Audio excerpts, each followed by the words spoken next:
तत्र सत्त्वं निर्मलत्वात् प्रकाशकं नामयम् सुखसंगेन बध्नाति ज्ञान संगेन चानग। हे पाप रहित अर्जुन, उन गुणों में सत्गुण निर्मल होने के कारण प्रकाशक और निर्विकार है। वह सुख और ज्ञान की आसक्ति से देही को बांधता है।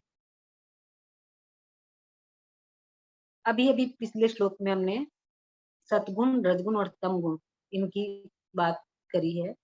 अब ये कह रहे हैं कि इन तीनों गुणों में जो सतगुण है वो क्या है? निर्मल है। निर्मल मतलब उसमें मल नहीं है, गंदगी नहीं है, निर्मल है वो। सत तमोगुण और रजोगुण इन तीनों में मलिनता है, पर सतगुण में मलिनता नहीं। इन दोनों गुणों की अपेक्षा सतगुण जो है वो निर्मल है और स्वच्छ है।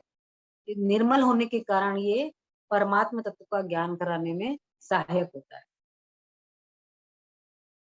आप कह रहे हैं कि निर्मल होने के कारण प्रकाशक है। प्रकाशक कैसे? जैसे प्रकाशक मतलब ज्ञान कराने वाला। जैसे अंधेरा है, अंधेरे में अगर हम प्रकाश जला देंगे तो हमको चीज साफ साफ दिखाई देने लग जाती है। इसी तरह से जब सतगुण की अधिकता होने से हमारे अंदर जो तमोगुण की वृत्ति है या रजोगुण की वृत्ति है, ये साफ साफ दिखाई देने लग जाती है। तो जो रजोगुण से और तमोगुण से जो हमारे अंदर प्रवृत्तियां उत्पन्न होती है, जैसे काम, क्रोध, लोभ, ये हमको साफ साफ दिखाई देने लग जाते हैं और इन विकारों का ज्ञान होने लग जाता है। ऐसे तो इन विकारों का ज्ञान ही नहीं, ये क्या मानते हैं हम कि ये तो जरूरी है, ये नहीं होगा तो जीवन कैसे जिया जाएगा। आम धारणा यही है। लेकिन जब हमारे में सतगुण का बढ़ने लग जाते हैं, सतगुण ज्यादा समय तक स्थिर रहते हैं शरीर में, तो हमारे को हम अपने अंदर ये चीजें विकार के रूप में दिखाई देने लगती है। मतलब हमको ज्ञान प्राप्त हो जाता है सत्गुण की प्रेजेंस में। यानी कि ये प्रकाशक है। प्रकाशक वो ही होता है जो ज्ञान कराए। ज्ञान जैसे हम अंधेरे में लाइट जलती है तो हमको चीजों का ज्ञान हो जाता है कि कौन सी चीज कहाँ रखी है, क्या है, इस चीज का ज्ञान हो जाता है। इसी तरह से किसी भी चीज का बोध कराने वाली जो वस्तु होती है उसको प्रकाशक कहते हैं। अब सत्गुण की जो वृद्धि होती है तो हमारे अंदर क्या होता है कि हमारी इंद्रियां प्रकाशित हो जाती है और चेतना और हल्कापन आ जाता है, जिससे कि जो हमारा परमार्थिक और जो लौकिक विषय उसको समझने में हमको आसानी हो जाती है। बुद्धि अच्छे से उत्साह से कार्य करने लग जाती है। अब जब क्या होता है कि हमारा सतगुण भी दो तरह से चलता है। सतगुण अगर हमारी सतगुण बढ़ रहा है और हमारा उद्देश्य क्या हो जाता है? परमात्मा प्राप्ति का, तो उसको कहेंगे शुद्ध सतगुण। लेकिन सतगुण बढ़ रहा है, लेकिन वो हमको करा क्या रहा है? हमसे पदार्थ का संग्रह करा रहा है, सुख बुद्धि दे रहा है, सांसारिक प्रवृत्तियों में रुचि दे रहा है। तो वो सतगुण कैसा होगा? बांधने वाला हो गया। तो उसको कहते हैं मलिन सतगुण। फिर कह रहे हैं कि जो सतगुण का बता रहे हैं कि सतगुण प्रकाशक और निर्विकार, मतलब सतगुण में विकार नहीं। विकार तो है, पर रजोगुण और तमोगुण की अपेक्षा बहुत कम विकार, इसलिए इसको निर्विकार कह रहे हैं। क्योंकि निर्विकार तो सिर्फ परमात्मा स्वरूप जो हमारा चेतन अंश है वही है। अब कह रहे हैं कि वह सुख और ज्ञान की आसक्ति से देही को बांधता है। मतलब ये है कि जो सतगुण है वो भी बांधने वाला। क्यों? क्योंकि जैसे हमारे में सतगुण की प्रवृत्ति बढ़ती है तो हमको क्या होता है? अपने ज्ञान का हम सुख लेने लग जाते हैं कि और अपने आप को ज्ञानी समझने लग जाते हैं। अहंकार भी आ जाता है कई बार इसमें। तो जो जब हमारा भीतर से अंतःकरण क्या होता है, में जब सात्विक वृत्ति होती है तो एक सुख मिलता है, एक शांति होती है। तो हमको क्या लगता है कि ये सुख शांति हमारी हरदम बनी रहे। और ऐसा सुख और शांति जब बनी हुई नहीं रहती तो क्या हो जाता है? अच्छा नहीं लगता, बेचैनी होती है। तो मतलब ये हुआ कि ये बेचैनी हुई, अच्छा नहीं लगा, इसका मतलब क्या हुआ कि सतगुण में आसक्ति हो गई। तो सतगुण में आसक्ति तो किसी में भी अच्छी नहीं है। अब अगर ये सतगुण में हो गई तब भी अच्छी नहीं। तो इस तरह से जो सतगुण है वो सुख और ज्ञान के संग से साधक को बांध देता है, क्योंकि साधक का ध्येय तो परमात्मा तत्व को प्राप्त करना है, सतगुण प्राप्त करना नहीं है। सतगुण आने से उस मार्ग पे चलने में आसानी होती है, लेकिन भगवान की प्राप्ति नहीं होती। इस गुण से भी ऊपर उठना पड़ता है। मतलब किसी भी चीज का आनंद तो लेना ही नहीं है, भोग तो करना ही नहीं है। सत जो सतयुग सतगुण हमारे में आ रहे हैं उनको भी अच्छा नहीं मानना है अपने अंदर, इनसे भी ऊपर उठना है। तो अगर साधक ये सावधानी साधक को जरूर रखनी चाहिए कि मेरा लक्ष्य क्या है, परमात्मा प्राप्ति है। इन जो सतगुण से जो मेरे में गुण आ रहे हैं उनको उनसे ज्यादा खुश नहीं होना है, उनको ज्यादा तवज्जो नहीं देनी, क्योंकि ये तो वृत्तियां हैं, कभी घटती है कभी बढ़ती है, तो एक रस नहीं रहता आदमी।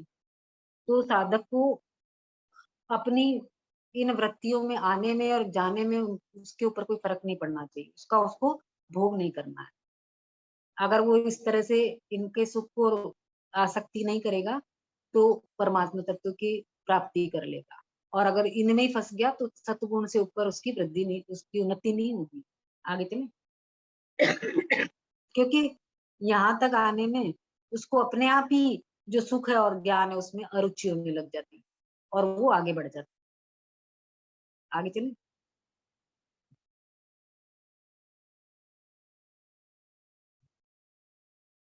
रजो रागात्मकं विद्धि तृष्णा संग समुद्भवम् तन्निबध्नाति कौन्तेय कर्म संगेन देहिनम्।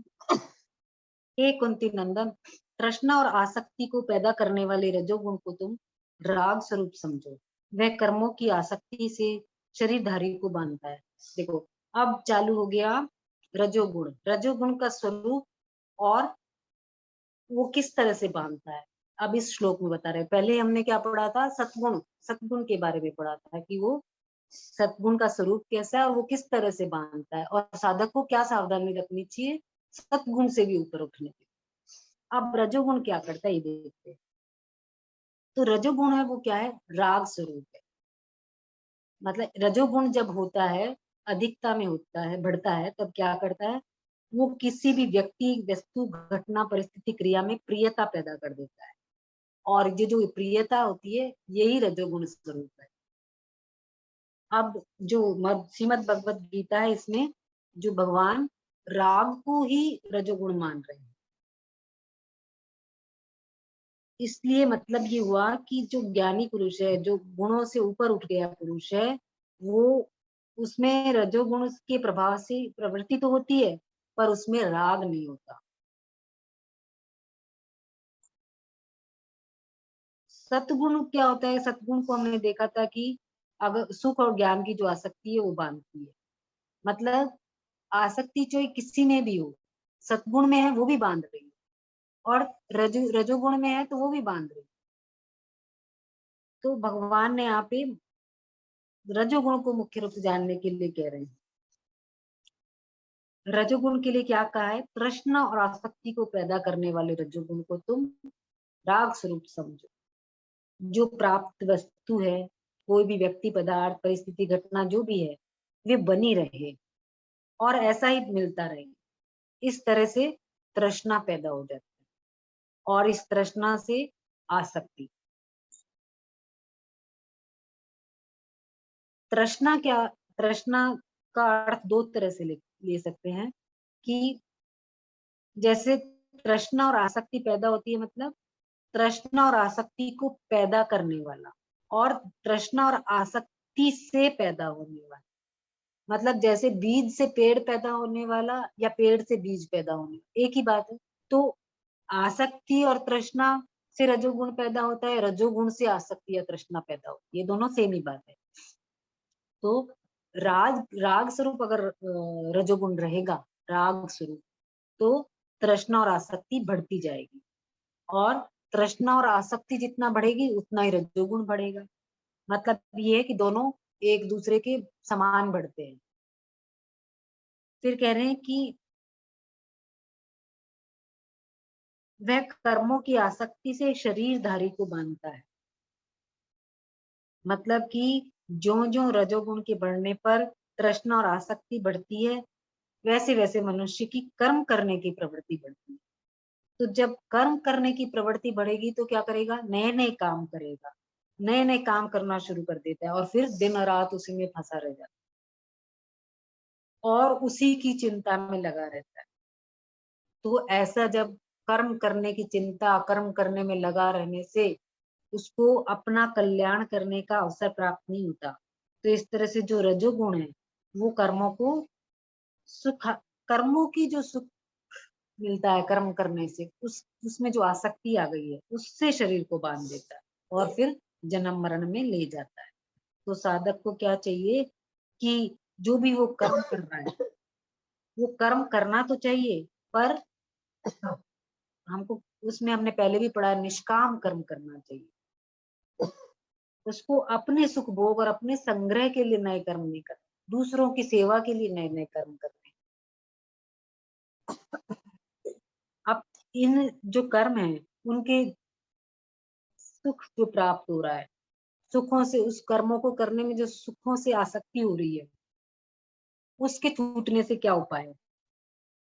तो उसके उपाय ये हैं कि ये सोचना खुद का कि भाई जो भी वस्तु देख रहे हैं हम, जो भी पदार्थ देख रहे हैं, कोई भी परिस्थिति है, घटना है, व्यक्ति है, वस्तु है, वो एक सी नहीं रहती, वो बदल रही है और विनाश की ओर जा रही है हर चीज। तो जो मेरा समय है वो अगर इन्हीं कामों में चला गया तो मेरा जो जीवन का उद्देश्य है, मनुष्य जन्म मुझे मिला है, उस उद्देश्य की पूर्ति कैसे होगी, ये विचार करना चाहिए। कई उदाहरण भी मिलते हैं जो हम राजाओं की इनकी जीवनी पढ़ते हैं। जैसे सिकंदर था, उसने अपने अंत में यही बोला कि मैं मेरे अर्थी के सब ले जाते समय मेरे बाहर हाथ निकाल दे, कि मनुष्य खाली हाथ आया और खाली हाथ ही जाता है, कोई कुछ नहीं पड़ा इतना संग्रह करने में। उसने 3 बातें बोली थी, उनमें से एक बात ये। तो इन चीजों से भी ज्ञान लेना चाहिए कि हमको अपना सारा समय इन्हीं कामों में न लगा के, कार्यों में न लगा के, हमको परमार्थ तत्व की प्राप्ति के लिए अपना समय देना चाहिए। अगर हम कार्य भी कर रहे हैं तो हमको कैसे करना चाहिए, यह हमने कर्म योग में पढ़ा है। आगे चलिए।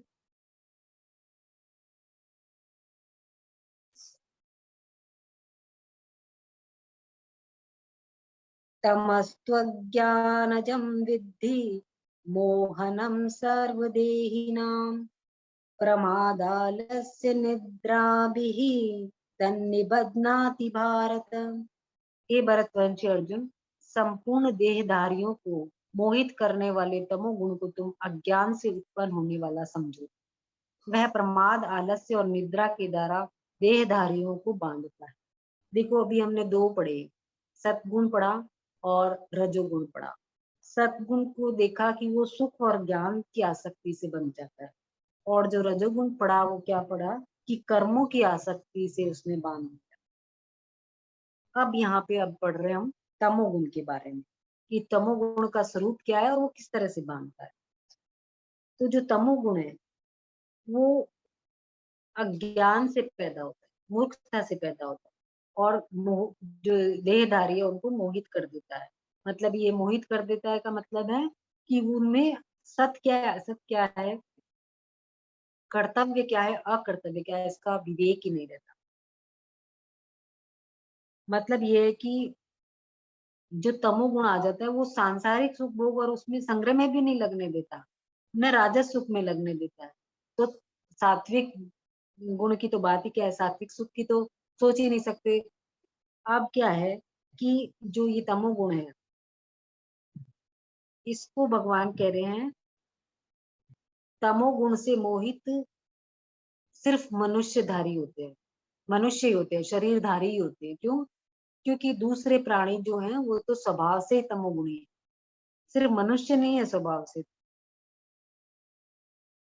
क्योंकि जो अन्य प्राणी है उनमें तो ये ज्ञान विवेक तो है ही नहीं, लेकिन जो मनुष्य को तमोगुण जिसमें प्रधान होता है वो भी पशु पक्षियों जैसे ही हो जाता है, जो बस खा पी लिए और सो गए, ऐसे ही वो मनुष्य। तो जो तमोगुण है वो प्रमाद, आलस्य और निद्रा के द्वारा संपूर्ण देहधारियों को बांध लेता है। प्रमाद क्या होता है? प्रमाद दो तरह का होता है कि करने लायक काम को न करना, मतलब जो काम, ऐसा काम करना जो कि किसी के भी कार्य का नहीं है, न समाज के, न देश के, न व्यक्ति के, किसी के भी काम का नहीं है। और न करने लायक काम को करना मतलब जो काम करके दुनिया का अहित होता हो, ऐसा काम कर दे। अब न करने लायक काम करते हैं तो उसमें क्या करते हैं, या तो व्यर्थ का खर्चा करते हैं या व्यर्थ की क्रिया करते हैं। तो व्यर्थ का खर्चा किसमें किया? अपने बेकार के शौकों में किया। और क्रिया क्या की? बेकार के जो शौक है उनको क्रिया करते हैं, उनके शौक की क्रिया होती है। जैसे कोई भी ताश खेलना आदि क्रिया हो गई। बेकार का घूमना, बेमतलब घूमना, ऐसे किसी भी पशु पक्षी को तंग करना, चलते हुए सड़क पे किसी को भी परेशान कर देना, इस तरह की जो क्रियाएं होती है, ये व्यर्थ की क्रिया है। फिर कहते हैं आलस्य। आलस्य क्या है?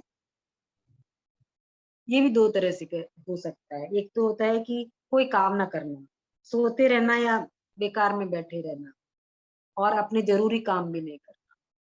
मतलब ये सोच लेना कि अभी बैठे हैं, क्या करना है, कर लेंगे बात, इस तरह मनुष्य बन जाता है। फिर क्या होता है? निद्रा आने लग जाती है। निद्रा के कारण शरीर भारी हो जाता है। तो निद्रा जो है उसको भगवान ने गलत नहीं बताया, वो तो शरीर के लिए जरूरी है। अब निद्रा भी दो तरह की हो गई, एक तो आवश्यक निद्रा हो गई और एक हो गई कि अनावश्यक निद्रा। आवश्यक निद्रा तो है जो हमको रोज लेनी है, लेकिन अनावश्यक निद्रा क्या होती है? जो दिन भर एक बेहोशी सी रहती है कि बस उठे और सो गए, फिर उठे और सो गए। तो इस तरह की जो वृत्ति होती है दोषी है, त्याज्य है। इस तरह की निद्रा को नहीं अपनाना चाहिए। तो इस तरह भगवान कह रहे हैं कि तमोगुण प्रमाद, आलस्य और निद्रा के द्वारा मनुष्य को बांध लेता है। अब ये है कि जो हमने अभी पढ़ा किसके बारे में? तमोगुण के बारे में। हमने ये देखा कि तमोगुण को किसी का भी संग करने की आवश्यकता नहीं है, वो खुद ही मोहिनी प्रकृति का, वो खुद ही बांध लेता है। जैसे हमने देखा कि सतगुण बांधता है, कैसे? सुख, सुख और ज्ञान की आसक्ति से बांधता है, और रजोगुण बांधता है कर्मों की आसक्ति से। लेकिन तमोगुण खुद मोहिनी प्रकृति का, वो खुद ही बांध लेता है, उसको किसी चीज का संग करने की जरूरत नहीं है। मतलब ये हुआ कि तमोगुण का स्वरूप ही बांधने वाला है। अगर सुख की आसक्ति न हो और ज्ञान का अभिमान न हो, तो सुख और ज्ञान बांधने वाले नहीं होते, बल्कि का हमको इन गुणों से ऊपर उठा देते हैं। तो तीनों प्रकृति के कार्य, तीनों गुण जो है वो प्रकृति के कार्य हैं, और जीव जो है स्वयं प्रकृति और उनके जो गुण है उनसे रहित है, लेकिन संबंध जोड़ने के कारण इन गुणों में बंध जाता है। तो जो साधक है वो क्या कर सकता है? अपने वास्तविक स्वरूप का लक्ष्य करके ही इन गुणों के बंधन से छूट सकता है। आगे चले।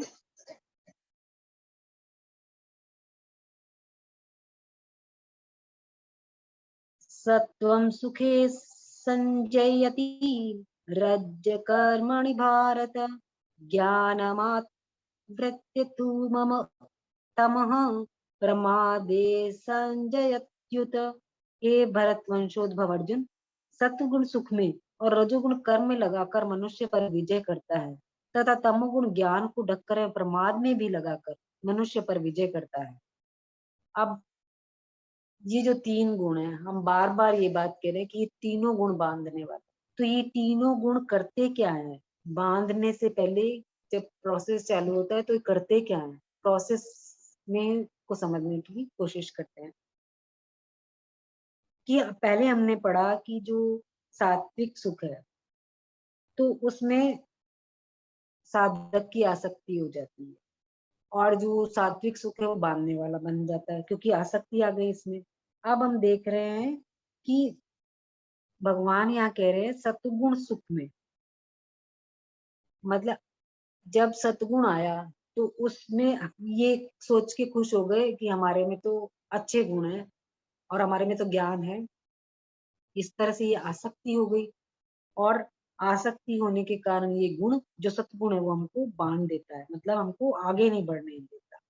फिर कह रहे हैं कि रजोगुण कर्म में लगाकर मनुष्य को विजय करता है। जब मनुष्य को कर्म करना अच्छा लगता है, कोई भी क्रिया करना अच्छा लगता है, जैसे कोई एक छोटा बच्चा है, वो अपने हाथ पैर हिलाता है, जब उसको हाथ पैर हिलाना बहुत अच्छा लगता है, लेकिन जब वो उसके हाथ पैर को पकड़ लेते हैं तो रोने लग जाता है। तो ऐसे ही क्या होता है, मनुष्य जो क्रिया करता है, जो भी कर्म करता है उसको वो अच्छा लगता है, और क्रिया को बीच में छुड़ाने से उसको बुरा लगता है। तो ये जो बुरा लगना है ना, यही आसक्ति है, यही क्रिया के प्रति आसक्ति है और प्रियता है, और जिससे रजोगुण मनुष्य पर विजय करता है।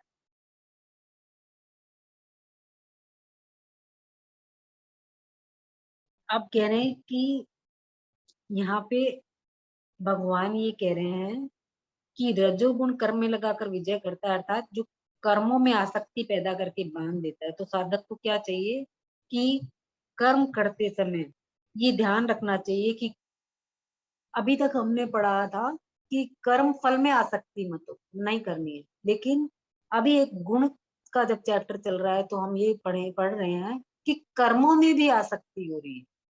तो कर्मों में भी जो आसक्ति है उसको नहीं करना, प्रियता नहीं करनी है।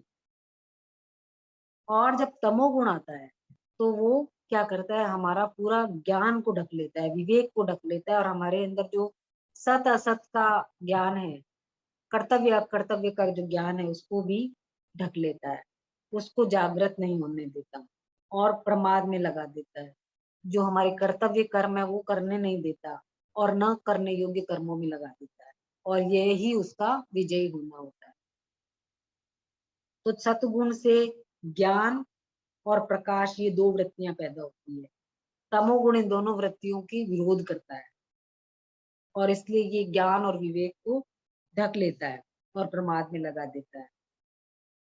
और जो प्रकाश है उसको ढककर मनुष्य को निंद्रा में लगा देता है, जिससे ज्ञान की जो बातें हैं वो कहने सुनने पढ़ने में समझ।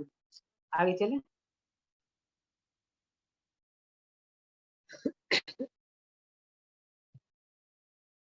रजस्तमश्चाभिभूय सत्वं भवति भारत, रजसत्वं तमश्चैव तमः सत्वं रजस्तथा।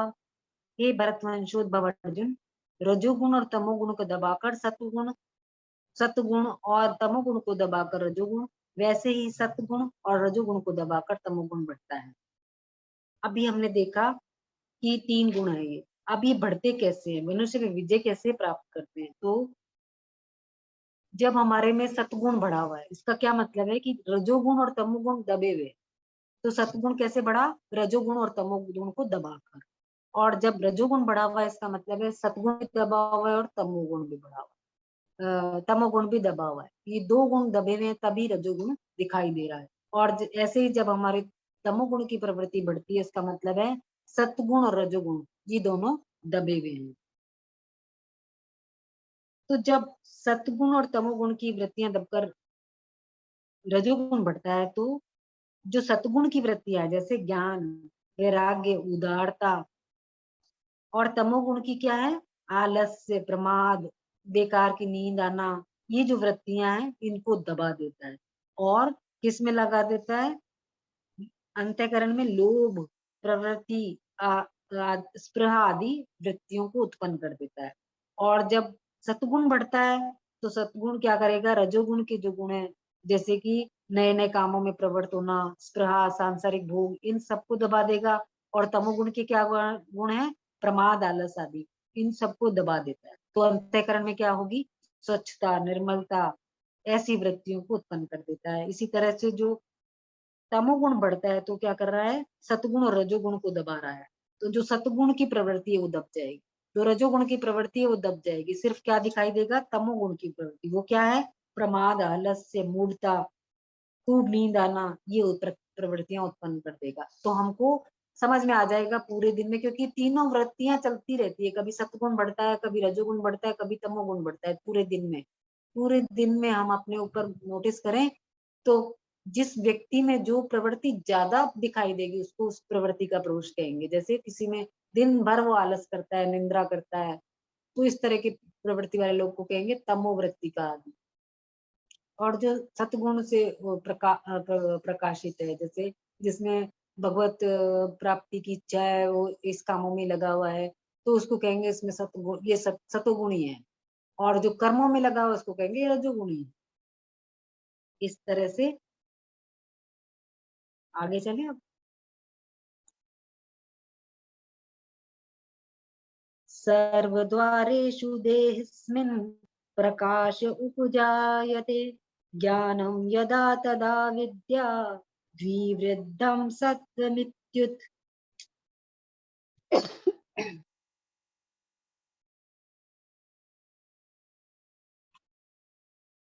जब इस मनुष्य शरीर में सब द्वारों में प्रकाश और ज्ञान प्रकट हो जाता है, तब जानना चाहिए कि सत्वगुण बढ़ा हुआ है। अब भगवान यहाँ पे चर्चा कर रहे हैं कि कैसे पता चले कि गुण बढ़ा हुआ है हमें, तो उसके क्या लक्षण है। तो सबसे पहले सतगुण से भगवान अपना मत दे रहे हैं। सतगुण के लिए भगवान कह रहे हैं कि जब रजोगुण को और तमोगुण को, वृत्तियों को दबा के सतगुण बढ़ता है, उस समय इंद्रियों में और अंतःकरण में स्वच्छता आ जाती है, निर्मलता आ जाती है। जैसे प्रकाश में सब वस्तुएं साफ साफ दिखाई देती है, ऐसे ही प्रकाश में जब हमारा सतगुण बड़ा होता है, हमको यथार्थ रूप से ज्ञान हो जाता है विषयों का, और मन में किसी भी विषय का ठीक ठाक से चिंतन होने लग जाता है।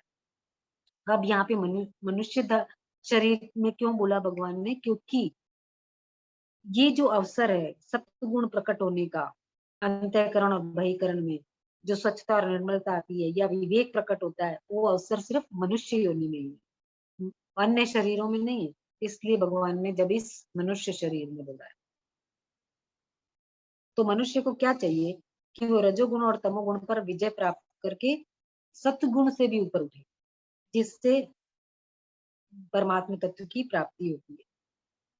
क्योंकि भगवान ने जो हमें मनुष्य शरीर दिया है, इसमें ये पूरी क्षमता है कि वो इन तीनों गुणों से ऊपर उठ जाए।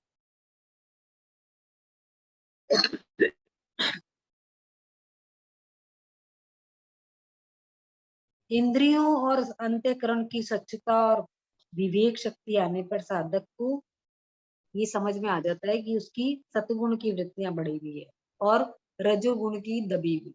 तो क्या करना है कि उस पे अभिमान न करे कि मैं ज्ञानी हो गया, मैं जानकार हो गया, इस तरह का अभिमान न करे, और इसे सिर्फ सतगुण के लक्षण माने, अपना न माने। मतलब सतगुण के ही लक्षण दिखाई दे रहे हैं, मेरे नहीं है, ये प्रकृति का कार्य है सतगुण गुण, तो वो प्रकृति अपना कार्य करे, इस तरह का विचार रखे। क्योंकि जो तीनों गुण की वृत्तियां हैं, उनका पैदा होना, बढ़ना, एक दूसरे के गुणों को दबाना, वो सिर्फ प्रकृति में ही होते, प्रकृति गुणों में ही परिवर्तन से होते, हमारे स्वरूप में नहीं हो रहे। और इस बात को मनुष्य शरीर के द्वारा ही समझा जा सकता है। परंतु मनुष्य शरीर जो है वो मनुष्य में विवेक है, लेकिन विवेक को महत्व ही नहीं दे रहा, पर गुणों के साथ जुड़ गया। तो गुणों के साथ जुड़ने से अपने आप को सतोगुणी, रजोगुणी और तमोगुणी मानने लग गया। तो मनुष्य को क्या चाहिए कि वो अपने आप को इन गुणों से ना माने, वो अपने आप को निर्विकार अपरिवर्तन स्वरूप समझे। आप सत्गुण बढ़ रहे हैं, इसके लक्षण क्या है? जैसे इंद्रिय और अंतःकरण में स्वच्छता और निर्मलता आ जाती है, विवेक जागृत हो जाता है, संसार से राग हट जाता है, वैराग्य हो जाता है, शांति मिट जाती है, शांति आ जाती है, लोभ मिट जाता है, उदारता आ जाती है। इस तरह से की जो गुण है, जो कि हम गुणों को जिनको अच्छा मान लेते हैं, वो सब सतगुण। आगे चले।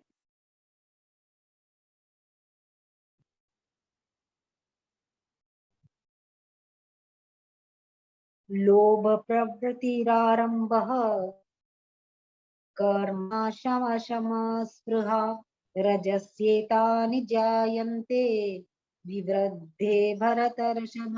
हे भरतवंशियों में श्रेष्ठ अर्जुन, रजोगुण के बढ़ने पर लोभ, प्रवृत्ति, कर्मों का आरंभ, अशांति और स्पृहा, ये वृत्तियां पैदा हो जाती है।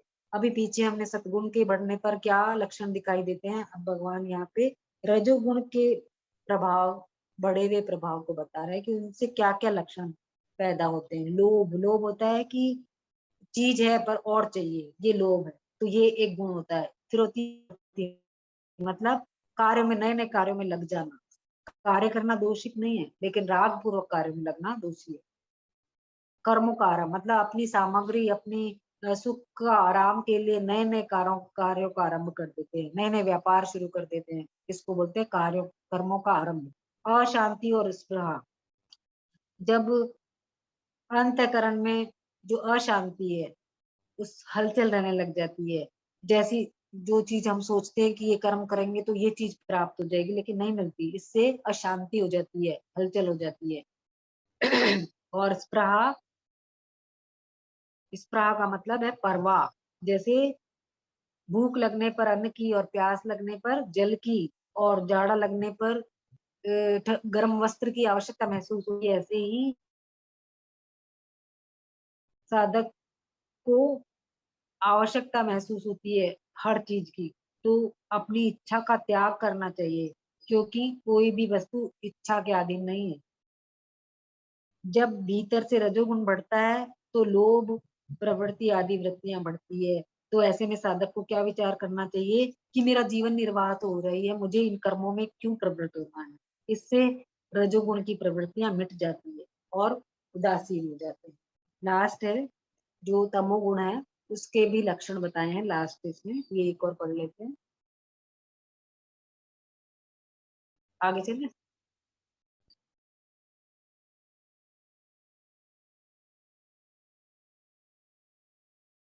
अप्रकाशो प्रवृत्तिश्च प्रमादो मोह एव च तमस्यतानि जायन्ते विवृद्धे कुरु नंदन। हे कुरु नंदन, तमोगुण के बढ़ने पर अप्रकाश, अप्रवृत्ति, प्रमाद और मोह, ये वृत्तियां पैदा होती है। कितना अच्छे से समझा रहे भगवान कि सतगुण के क्या गुण है, कि तेरे को कैसे पता चलेगा कि सतगुण बढ़ा हुआ है, रजोगुण बढ़ा हुआ है, तेरे को कैसे पता चलेगा। अब बात कर रहे हैं कि तमोगुण आ गया तो तुझे कैसे पता चलेगा। तो हम बार बार भगवान करें, हम गुणों से नहीं जोड़ना, चाहे हमारे साथ अच्छे गुण प्रकट हो रहे हैं चाहे बुरे, हमको उन गुणों पे नहीं देना। हमको हमारा उद्देश्य क्या है, ध्यान इसलिए नहीं देना कि हम दूसरे दूसरे कार्यों में लगे, हमको इसलिए ध्यान नहीं देना कि हमारा उद्देश्य परमात्मा तत्व की प्राप्ति है। अगर वो उद्देश्य है तो इनको नहीं देखना, नहीं तो अपने ऊपर चेक तो करना ही पड़ेगा कि भाई दिन भर आलस करते हैं, दिन भर कोई काम नहीं करते, हर काम में आलस रह रहा है, या कोई भी काम कर रहे हैं उसमें अपना स्वार्थ देख रहे हैं, तो ये अपने ऊपर चेक तो रखना ही पड़ेगा। ये अपने आप महसूस होने लगता है कि अभी ये गुण हावी है, ये समझ में आने लगता है, अनुभव में आ जाता है। इसी तरह से जब तमोगुण बढ़ता है तो अप्रकाश, अप्रवृत्ति, प्रमाद और मोह, ये प्रवृत्तियां बढ़ जाती है।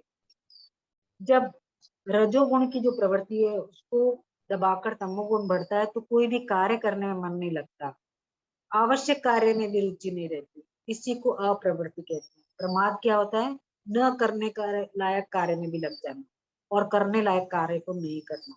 तो और जिस कार्य को करने से परमार्थिक उन्नति होती है, न सांसारिक उन्नति होती है, न कोई समाज के काम आता है, न शरीर के ही काम आता है, इस तरह से कार्य में लग जाना प्रमाद कहलाता है। मोह क्या है, जब विवेक विरोधी भाव पैदा होने लगते हैं, क्रिया के करने और नहीं करने से विवेक काम नहीं करता, बल्कि का मूर्छा आ जाती है, जिससे कोई पारमार्थिक कार्य हो चाहे व्यवहारिक कार्य हो, उसको करने की क्षमता नहीं रहती। अब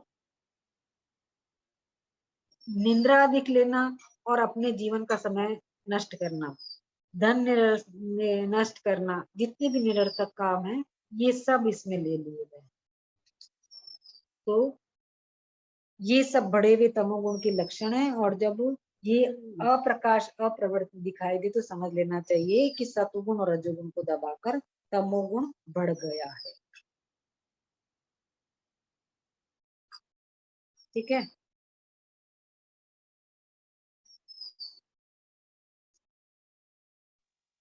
हाँ ठीक है।